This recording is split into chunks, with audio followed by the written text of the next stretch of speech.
திருச்சிற்றம்பலம். வெற்றி நிச்சயம் என்கின்ற உறுதியோடும் உணர்வால் இணைவோம் என்கின்ற சிந்தனையோடும் உங்களில் ஒருவன். தொடர்ந்து நம்மளோட சேனலில் மரணமில்லா பெருவாழ்வை நோக்கி எப்படி போகிறது, அதற்கு என்னென்னலாம் தடையாக இருக்கின்றது அப்படின்றத நாம் பார்த்துட்டு வரோம். அதன் அடிப்படையில் மூலாதார சக்கரத்தை இதுக்கு முன்னாடி பதிவுகள்லையும் அதுக்கடுத்து சுவாதிஷ்டானமும் நம்ம பார்த்துருந்தோம்.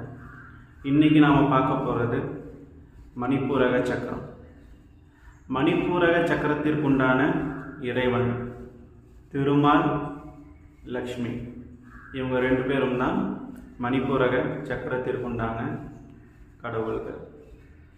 இவங்க 2 பேருக்கும் என்ன வேலை அப்படின்னு சொல்லி, அதாவது என்ன தொழில் அப்படின்று பார்க்கும்போது, இவர்களுக்கு